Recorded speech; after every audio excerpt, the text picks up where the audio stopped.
Rainulf Drengot was a Norman adventurer and mercenary in southern Italy. In 1030 he became the first Count of Aversa. He was a member of the Drengot family. Early life and arrival in Italy. When one of Rainulf's numerous brothers, Osmond, was exiled by Richard I of Normandy for the murder of one of Richard's kin, Rainulf, Osmond, and their brothers Gilbert Buatira, Ascletine, and Ralph went on a pilgrimage to the shrine of the soldier Archangel, Michael, at Monte Sant'Angelo sul Gargano in the Byzantine Catepinate of Italy. They brought with them a band of 250 warriors, formed of other exiles, landless cadets and similar adventurers. Mercenary service. In 1017 they arrived in the Mezzogiorno, which was in a state of virtual anarchy. Establishing a stronghold at Monte Gargano in Apulia, they joined forces with the Lombard Melus of Bari, who had rebelled against his Byzantine overlords, but who was currently on the run. Their first major engagement with the army of the Byzantine Catapan Basil Boioannis, fought at the Battle of Cannae, an ancient Apulian villa, was a disaster for the Normans and ended in defeat. They were decimated and their leader, Rainulf's brother Gilbert, was killed. Rainulf, who now came to the fore as the undisputed leader and withdrew with the remnants of the band from Apulia to Campania, where, according to a martyrs of Monte Cassino,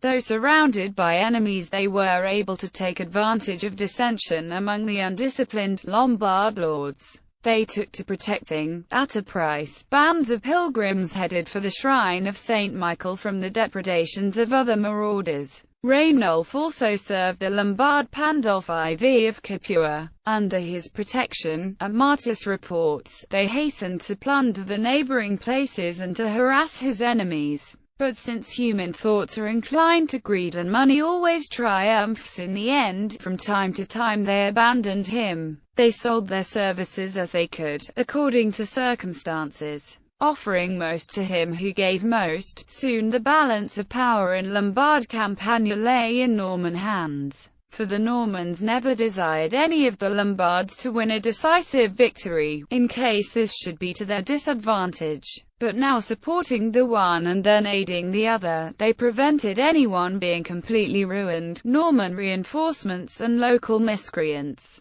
who found a welcome in Rainulf's encampment with no questions asked, swelled the numbers at Rainulf's command. Their Norman language and Norman customs welded a disparate group into the semblance of a nation, as Martis observed. Mercenary to Count, Rainulf eventually switched his allegiance to Sergius IV of Naples, with whom he achieved some success. In 1030, Duke Sergius gave him the former Byzantine stronghold of Aversa north of Naples, with the title of Count and his sister in marriage. In 1034, this first wife died, and Rainulf married the daughter of the Duke of Amalfi, who was also the niece of Sergius' inveterate enemy, Pandolf IV of Capua. He expanded his territory at the expense of the Abbey of Monte Cassino. His title to Aversa was recognized in 1037 by Emperor Conrad II. After vanquishing the Byzantines in battle in 1038, he declared himself prince,